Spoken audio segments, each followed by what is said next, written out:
नमस्कार दोस्तों, हम पढ़ रहे थे स्वर्णिम भारत। और स्वर्णिम भारत में हमने मौर्य वंश, शुंग वंश, सातवाहन वंश, गुप्त वंश और वर्धन वंश, इन वंशों को हमने पढ़ लिया था अभी तक। और आज हम देखेंगे पाल वंश के बारे में। लेकिन इससे पहले मैं आपसे रिक्वेस्ट करता हूं कि चैनल को सब्सक्राइब और वीडियो को लाइक और शेयर ज़रूर कर देना। और अगर आपको कोई भी डाउट हो या फिर हमारी वीडियो में कोई भी कमी दिखे तो उसको कमेंट्स के माध्यम से हम तक पहुंचाइए। आज मैं कमेंट्स चेक कर रहा था तो विजय जी ने एक क्वेश्चन डाला है कि मौर्य वंश में बुचड़ खाने का जो अध्यक्ष होता था उसको सूर्णाध्यक्ष कहा जाता था। मौर्य वंश में जो बुचड़ खाने का अध्यक्ष होता था उसको सूर्णाध्यक्ष कहा जाता था, लेकिन मैंने यहाँ पे बताया कि उसको लूणाध्यक्ष कहा जाता था। तो विजय जी, मैं आपको बताना चाहता हूँ कि मौर्य वंश में बुचड़ खाने के अध्यक्ष को लूणाध्यक्ष ही कहा जाता था। और सूर्णाध्यक्ष भी आपका राइट है, वो गलत नहीं है, क्योंकि गाइडों में लूणाध्यक्ष को ही सूर्णाध्यक्ष दे रखा है। आप 10th की बुक उठाकर देखिए, उसमें लूणाध्यक्ष ही दे रखा है। तो ज़्यादा मान्यता हम लूणाध्यक्ष को ही देंगे, इसलिए हम लूणाध्यक्ष को ही मानेंगे। ठीक है विजय जी, तो आज हम पढ़ते हैं पाल वंश। तो देखते हैं पाल वंश। जो पाल वंश की स्थापना हुई थी वह 750 ईस्वी में बंगाल के गोपाल पाल के समय हुई। बंगाल का एक शासक था गोपाल पाल, उसके समय में 750 ईस्वी में पाल वंश की स्थापना हुई थी। ठीक, तो पाल वंश का जो दूसरा शासक आता है वह था धर्मपाल। पाल वंश का जो दूसरा शासक था वह था धर्मपाल। और धर्मपाल के समय में त्रिकोणीय संघर्ष युद्ध हुआ था। त्रिकोणीय संघर्ष मतलब 3 राजाओं का या 3 वंशजों का एक साथ युद्ध हुआ था। तो उसमें कौन कौन से वंशज थे? एक तो पृथ्वीराज था, एक राष्ट्रकूट था और एक स्वयं पाल वंश। तो इन तीनों वंशों के साथ मिलकर के ये त्रिकोणीय संघर्ष हुआ था, जिसमें किसने भाग लिया था? धर्मपाल ने भाग लिया था और विजय प्राप्त की थी। इसके धर्मपाल के बाद जो शासक बनता है वह धर्मपाल का पुत्र देवपाल बनता है। कौन बनता है? देवपाल बनता है। कब? 810 ईस्वी में बनता है और 850 ईस्वी तक यह शासन करता है। तो धर्मपाल का शासन जो रहता है वो 810 से 850 ईस्वी तक रहता है, जिसने अपनी राजधानी को, जो पाल वंश की राजधानी हुआ करती थी वो कौन सी थी? पाटलिपुत्र थी। कौन सी थी? पाटलिपुत्र, जिसको धर्मपाल ने कहाँ स्थानांतरित कर दिया था? बंगाल में स्थानांतरित कर दिया था, क्योंकि बंगाल को जीत लिया था इन्होंने, इसलिए बंगाल में स्थानांतरित किसने कर दिया? देवपाल ने कर दिया था। और देवपाल के शासन काल में ही सुमात्रा का एक राजा था, सुमात्रा का राजा था बालपुत्र। क्या नाम था उसका? बालपुत्र। तो बालपुत्र ने देवपाल के राज दरबार में अपना एक राजदूत नियुक्त किया, यानी कि सुमात्रा के राजा देवपाल ने राजदूत कहाँ भेजा था? देवपाल के दरबार में भेजा था। इसके देवपाल के शासन को समाप्त होने के बाद, जब देवपाल का शासन समाप्त हो गया था, तो इसके बाद जो पाल वंश पे आक्रमण हुए थे वो किसके हुए थे? गुर्जर प्रतिहारों के आक्रमण हुए थे, जिसके कारण पाल वंश के जो राजा हुए थे उनकी शक्ति समाप्त होने लगी थी, यानी कि क्षीण होने लगी थी। तो यहाँ इसके बाद जो शासक हुए थे देवपाल के बाद, वह कमजोर शासक हुए थे, वह गुर्जर प्रतिहार शासकों का सामना नहीं कर पा रहे थे। इसके बाद जो शासक बना था पाल वंश का यही शासक था, जिसका नाम था महिपाल। क्या था? महिपाल। तो महिपाल ने चोल राजा राजेंद्र प्रथम महिपाल के शासन काल में, यानी महिपाल के समय में चोल राजा राजेंद्र प्रथम ने 1023 ईस्वी तक गंगा के किनारे तक के जितने भी प्रदेश थे उन सबको जीत लिया था। यानी कि दक्षिण भारत से लेकर के उत्तर भारत तक के सारे क्षेत्रों को किसने जीत लिया था? राजेंद्र प्रथम ने जीत लिया था।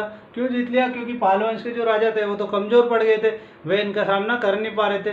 तो इससे किसी ने समझौता कर लिया तो कोई युद्ध में हार गया, इसलिए इसका साम्राज्य क्या हो रहा था? बढ़ता जा रहा था। तो राजेंद्र प्रथम ने 1023 ईस्वी तक गंगा तट तक के सभी प्रदेशों को जीत लिया था। किसके शासनकाल में? देवपाल के शासनकाल में।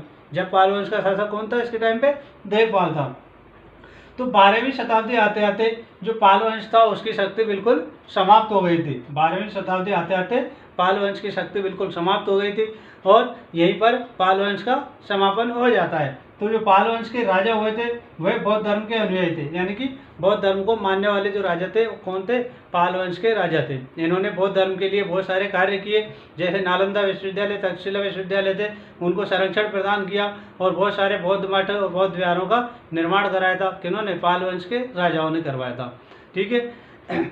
एक जानकारी और देना चाहता हूं मैं आपको कि आज क्लास समाप्त होने से पहले मैं आपको एक क्वेश्चन दूंगा और इसी फर्स्ट चैप्टर का ही क्वेश्चन होगा, तो और आप सभी को उसका आंसर देना है। तो देखते हैं आपने कितने अच्छे से पढ़ा है।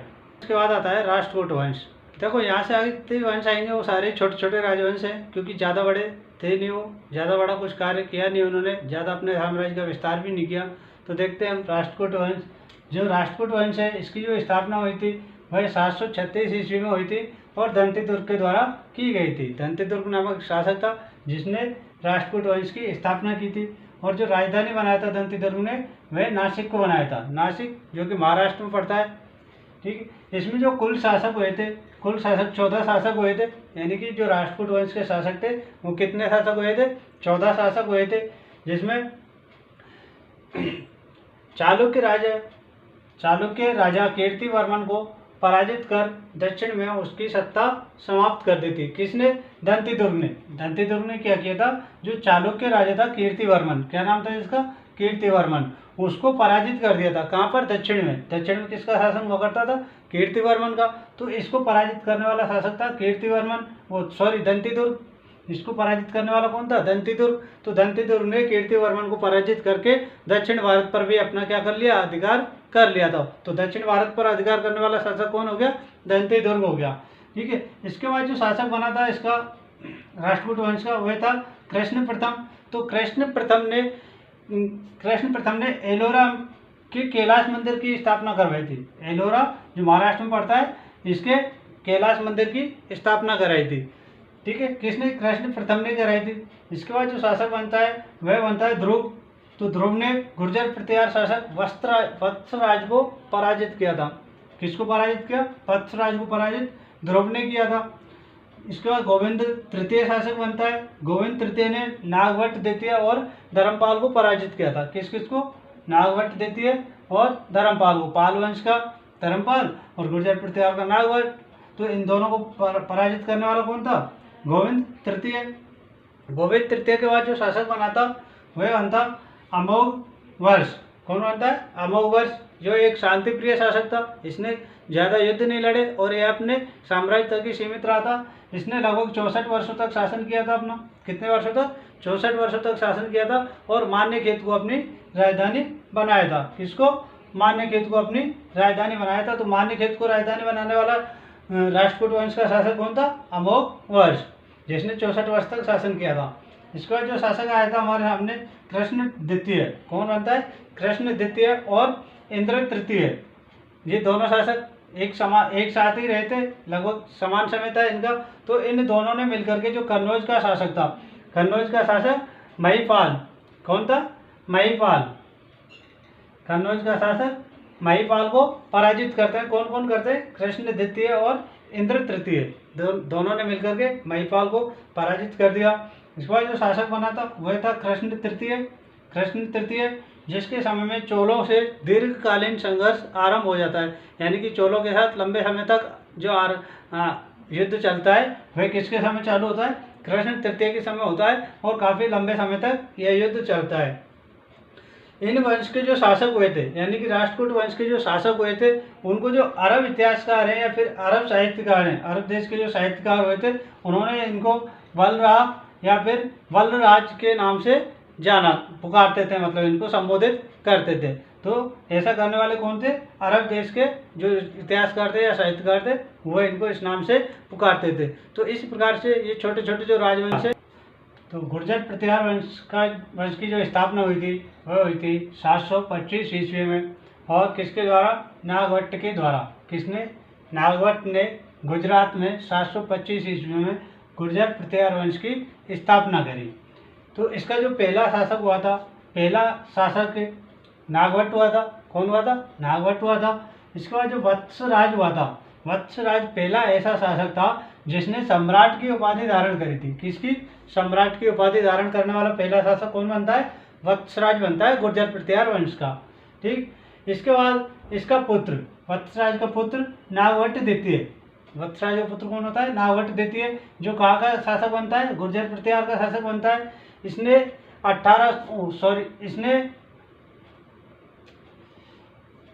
नागभट्ट द्वितीय जो कन्नौज पर 816 ईस्वी में अधिकार कर लेता है।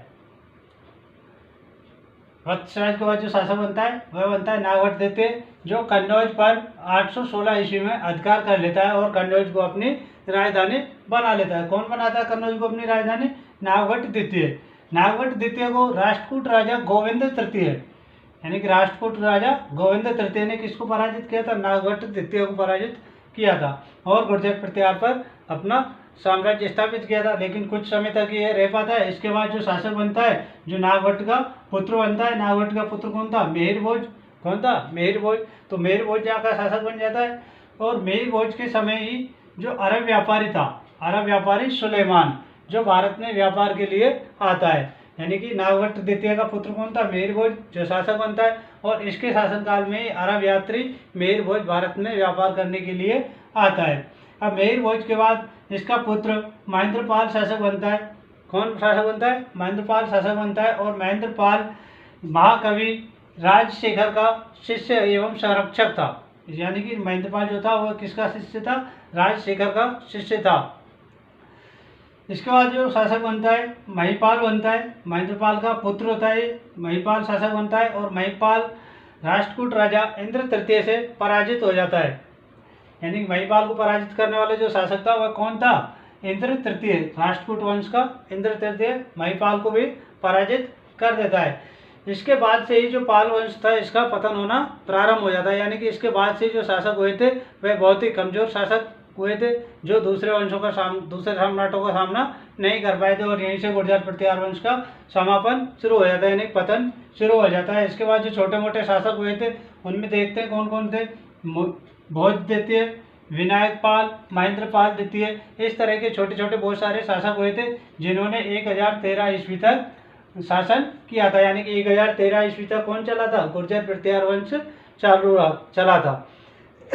इसके बाद जो महमूद गजनवी ने आक्रमण किया था, यानी कि गुर्जर प्रतिहार वंश पर एक बार महमूद गजनवी ने भी आक्रमण किया था। और तो उस समय जो गुर्जर प्रतिहार वंश का शासक था वह था राज्यपाल। कौन था वो?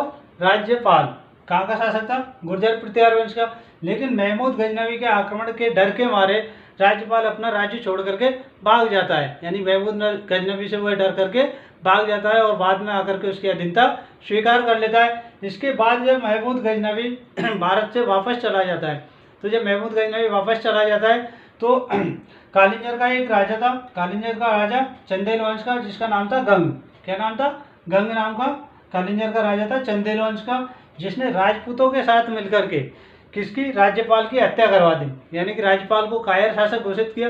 क्योंकि ये महमूद गजनवी का सामना करने के बजाय उससे जाकर के छुप जाता है, तो ये बात इसके साम्राज्य इसके जो सामंत थे उनको पसंद नहीं आती, वे इससे काफ़ी नाराज होते हैं और नाराज होने के कारण गंग के साथ मिलकर के इसकी हत्या कर देते हैं। तो इसके बाद जो शासक बनता है वह त्रिलोचन बनता है, यानी कि गंग किसको राजा नियुक्त कर देता है? इसके बाद त्रिलोचन को यहाँ का राजा नियुक्त कर देता है। और इसके बाद 11वीं शताब्दी में गुर्जर प्रतिहार वंश का अंत हो जाता है। तो गुर्जर प्रतिहार वंश कब तक चलता है? 11वीं शताब्दी तक। इसके बाद आता है चोल वंश। तो चोल वंश का राजा राजराज प्रथम, जिसका शासनकाल रहता है 985 से 1013 ईस्वी तक, यानी राजराज प्रथम का शासनकाल 985 से 1000 ईस्वी तक का रहता है। राजराज प्रथम का जो शासन था वह कहाँ तक था? मद्रास, मैसूर, कुर्ग और सिंघलदीप, यहाँ तक इसका साम्राज्य फैला हुआ था, यानी कि इन क्षेत्रों पर इसका अधिकार था। सिंघलदीप मतलब श्रीलंका, पहले ही बताया ना मैंने, श्रीलंका। तो इन क्षेत्रों पर किसका अधिकार था? राजराज प्रथम का अधिकार था। और इसकी जो राजधानी थी, राजराज प्रथम की जो राजधानी थी वह थी तंजौर, जहाँ पर शिव जी का राजराजेश्वर या फिर जिसको कहते हैं वृद्धेश्वर मंदिर, यानी कि शिव जी का जो वृद्धेश्वर मंदिर है वो कहाँ बना हुआ था? तंजौर में बना हुआ था, जो किसकी राजधानी थी? राजराज प्रथम की राजधानी थी। इसके बाद जो शासक आता है वह आता है हमारा राजेंद्र प्रथम। कौन आता है?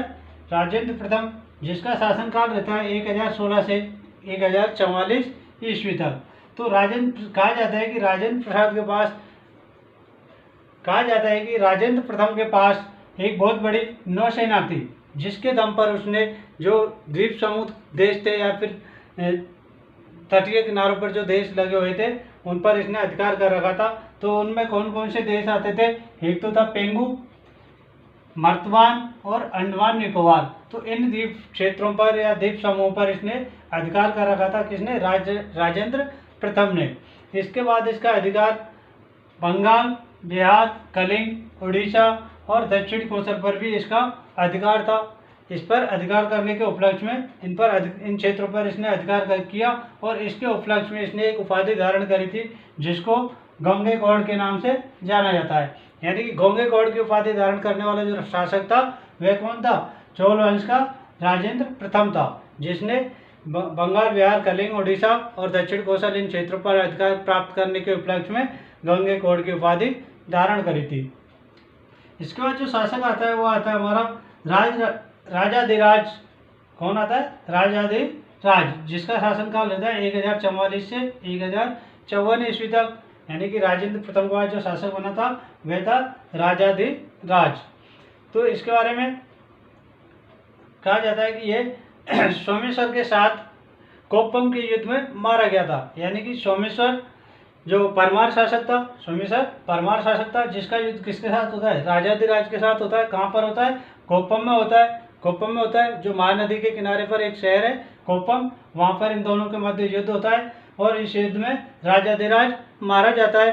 तो राजाधिराज जब मारा जाता है तो इसका बदला लेने के लिए इसका भाई यानी कि राजेंद्र द्वितीय, राजाधिराज का ये भाई था राजेंद्र द्वितीय, जिसका शासनकाल 1034 से 1069 देखने को मिलता है। तो इस राजेंद्र द्वितीय ने परमारों पर आक्रमण कर दिया। किसका बदला लेने के लिए? अपने भाई की मृत्यु का बदला लेने के लिए। तो राजेंद्र द्वितीय ने परमारों को पराजित कर दिया। कहाँ पर किया था? कुड़ल संगमम नामक स्थान पर इनके मध्य युद्ध होता है। किस किस के मध्य? राजेंद्र द्वितीय और परमारों के मध्य। परमार मतलब सोमेश्वर के साथ। तो एक राजेंद्र द्वितीय इनको पराजित कर देता है और अपने भाई की हार का बदला लेता है। ठीक है। इसके बाद जो चोल वंश था इसमें उत्तराधिकार के लिए युद्ध छिड़ जाता है। उत्तराधिकार मतलब राज सिंहासन के लिए युद्ध छिड़ जाता है और इस राज सिंहासन के युद्ध में कौन जीतता है? राजेंद्र कोलोतुंग। कौन जीतता है? राजेंद्र कोलोतुंग जीतता है, जो शासन करता है 1070 से 1122 ईस्वी तक। कब से कब तक? 1070 से 1122 ईस्वी तक शासन करता है। कहा जाता है कि जो इसकी माता थी, किसकी? राजेंद्र कोलोतुंग की जो माता थी वह चोल वंश की राजकुमारी थी और जो इसके पिता थे वह चालुक्य राजवंश के राजा थे। तो वो दोनों आपस में विवाह कर लेते हैं और उनसे जो पैदा होता है वह होता है राजेंद्र कोलोतुंग, जो शासन करता है 1070 से 1022 ईस्वी तक। चोल प्रशासन, जो चोल प्रशासन था वह ग्राम पंचायत प्रणाली पर आधारित था। चोल प्रशासन ग्राम पंचायत प्रणाली पर आधारित था, जिसका चुनाव प्रतिवर्ष किया जाता था। यानी ग्राम पंचायतों का जो चुनाव था वह प्रतिवर्ष किया जाता था। जो चोल साम्राज्य था या चोल प्रांत था वह पूरा 6 प्रांतों में बटा हुआ था। कितने प्रांतों में बटा हुआ था? 6 प्रांतों में बटा हुआ था, जिनको मंडल कहा जाता था। इन 6 प्रांतों को किस नाम से जाना जाता था? मंडल के नाम से जाना जाता था।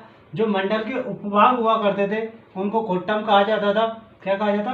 कोट्टम कहा जाता था। और कोट्टम के उपभागों को नाडु, कुर्म या फिर ग्राम कहा जाता था।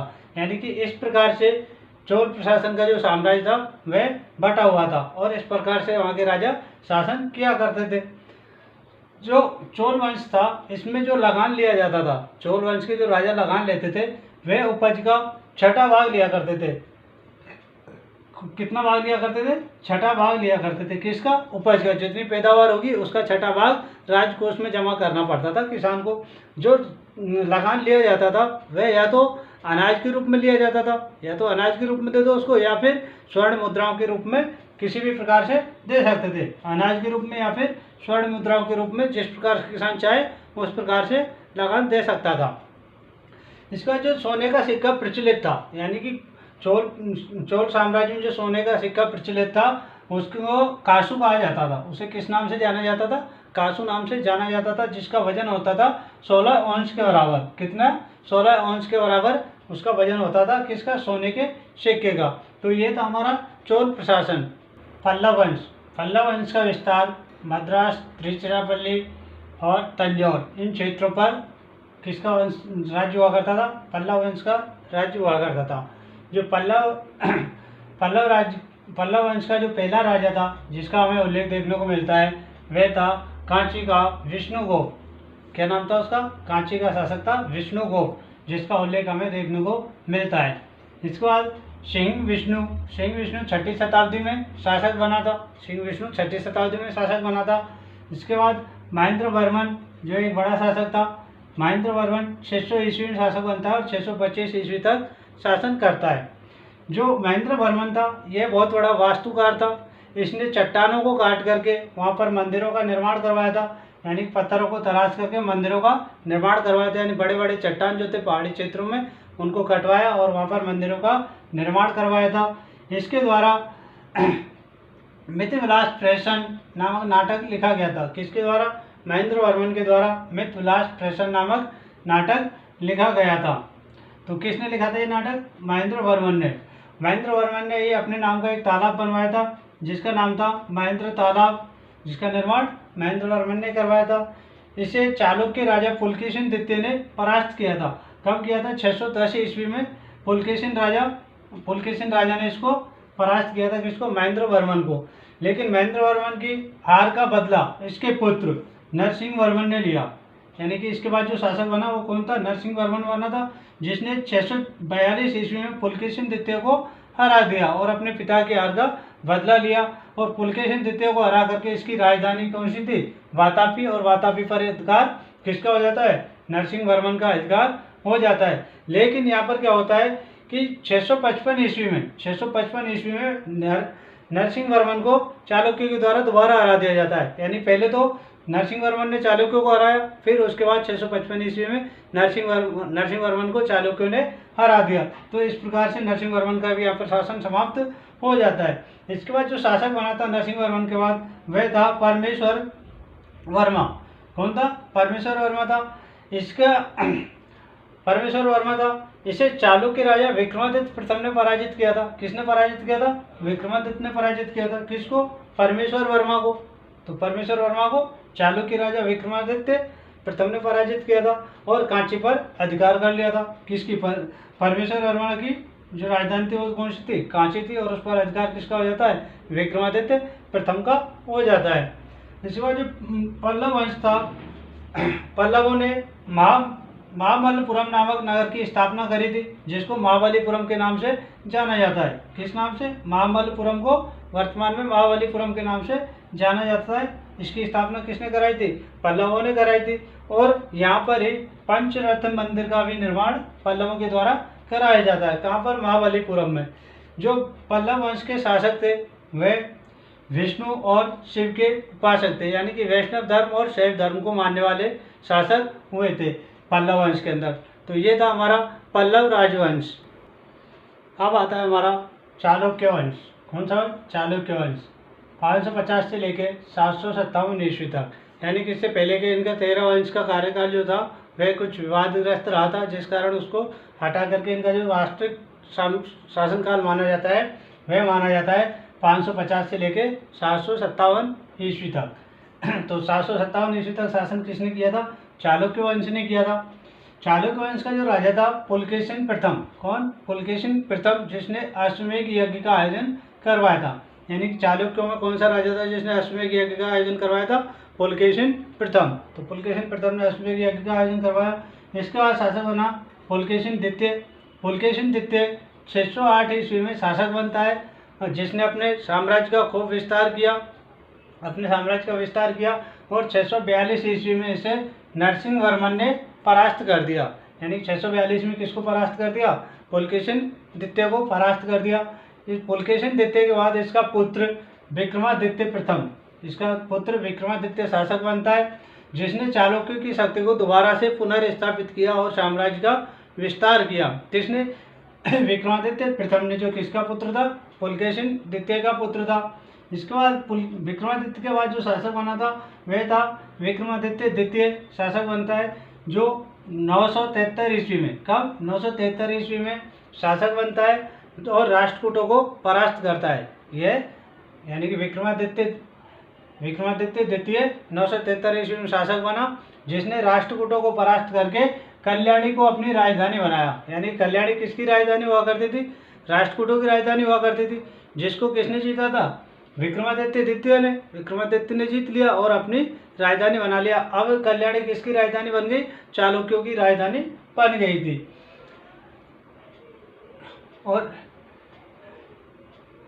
और यहाँ से ही जो विक्रमादित्य द्वितीय था, इसने नए चालुक्य राजवंश की स्थापना की, यानी कि नया चालुक्य राजवंश की स्थापना कर देता कौन? विक्रमादित्य द्वितीय। जो नया राजवंश स्थापित होता है वह शासन करता है 973 से 1200 ईस्वी तक। कब से कब तक? 973 से 912 ईस्वी तक शासन करता है और यहीं हमारे राजवंश समाप्त हो जाते हैं। इसके बाद से ही भारत पर विदेशी आक्रमणकारी आक्रमण करने लग जाते हैं। तो हम भारत के बारे में यहीं तक जानते हैं, यानी कि इसके बाद जो भारत पर बाह्य आक्रमण हुए थे उसमें किस किस के आक्रमण देखने को मिलते हैं हमें? एक तो शक, हुण और कुषाण, ये तीनों मध्य एशिया की जाति हुआ करती थी जिन्होंने भारत पर आक्रमण किया था। तो मध्य एशिया की जाति हुआ करती थी। तो जो शक हुए थे, ये शक भारत में जब आए थे तो बोलन दर्रे से आए थे। कहाँ से आए थे?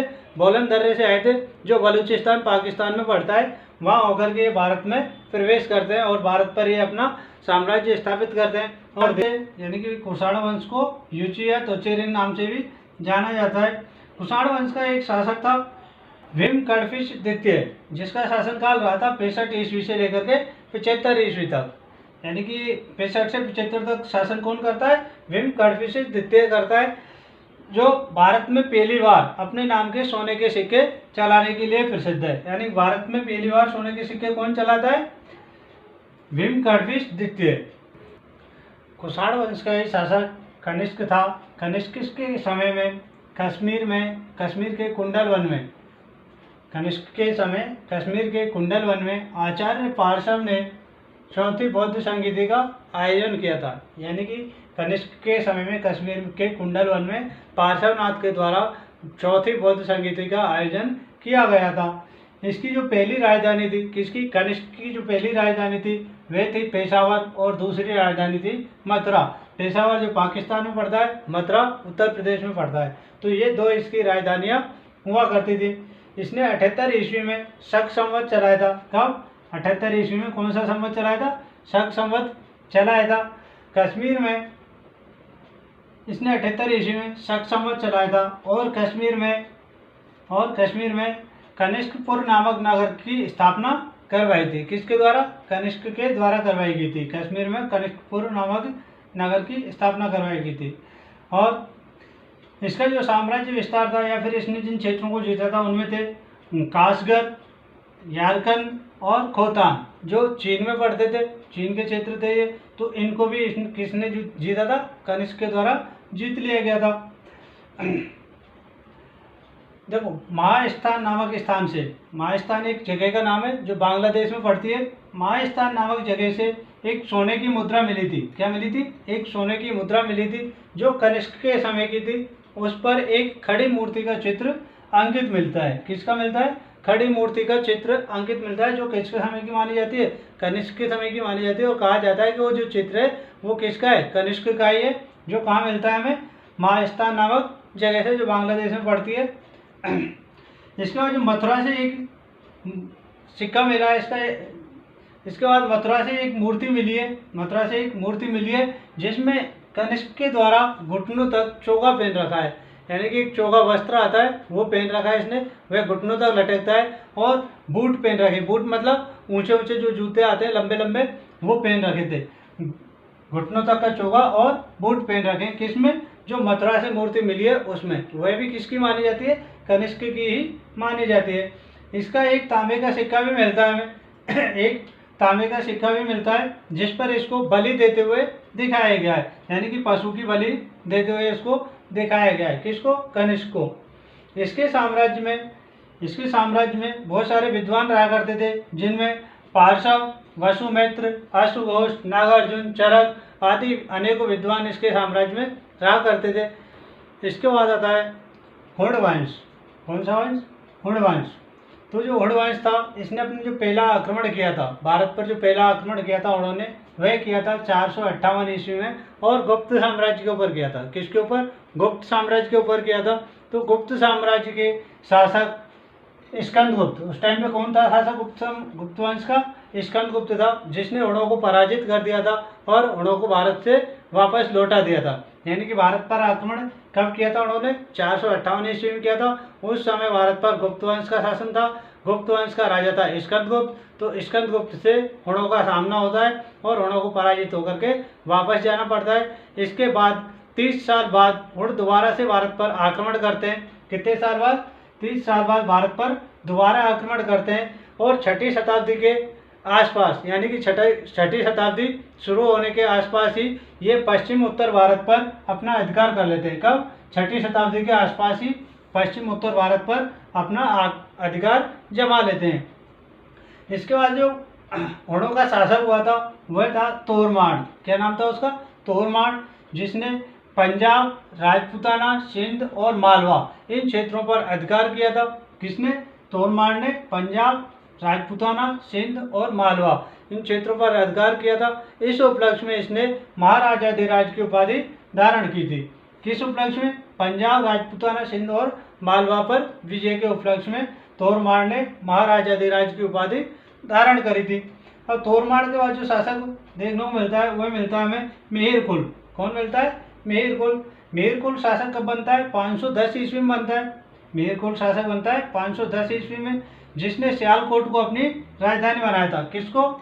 सियालकोट को अपनी राजधानी बनाया था। और इसने ये बौद्ध धर्म से क्या करता था? घृणा करता था। कौन? मिहिरकुल बौद्ध धर्म से बहुत घृणा करता था, इसलिए इसने बौद्ध भिक्षुओं के मठों को और जो स्तूप हुआ करते थे इनके, उनको तोड़वाया, बहुत अधिक मात्रा में उनको तोड़वाया। इस कारण इसको मालवा के राजा, कहाँ के? मालवा के राजा यशोवर्मन ने पराजित किया और यशोवर्मन से ये पराजित होकर के कश्मीर भाग जाता है और कश्मीर में अपना साम्राज्य स्थापित करता है। कौन? मिहिरकुल। इसके बाद जो भारत का साम्राज्य था वह पूरी तरह से तितर बितर हो जाता है, यानी कि छीण वीण हो जाता है और इस पर विदेशी आक्रमणकारियों के अधिकार हो जाते हैं। तो ये था हमारा भारत का साम्राज्य यहाँ तक का। मैंने आपसे कहा था कि आज मैं लास्ट में एक क्वेश्चन दूंगा, तो आज का हमारा जो क्वेश्चन है वह यह है, अच्छे से समझना और आंसर सभी को देना है। जो भी वीडियो देख रहे हैं उन सभी को इसका आंसर देना है, क्योंकि जो जितना मैंने पढ़ा दिया उसी में से मैंने ये क्वेश्चन दिया है। तो आंसर सभी देना, चाहे गलत ही दो लेकिन आंसर जरूर देना। तो आज का जो हमारा प्रश्न है वो है, कौटिल्य के अनुसार राज्य को कितने भागों में बांटा गया था? यानी कि कौटिल्य, मैंने बताया था कौटिल्य कौन था? जिसने मगध में साम्राज्य की स्थापना कराई थी, मौर्य वंश की स्थापना कराई थी। तो उसके अनुसार जो मगध साम्राज्य था उसको कितने भागों में बांटा गया था? यह है आज का हमारा प्रश्न, जिसका आंसर आप सभी को देने हैं। एक बार दोबारा रिपीट कर देता हूँ, प्रश्न को समझ में नहीं आया तो। कौटिल्य के अनुसार राज्य को कितने भागों में बांटा गया था? ये अपना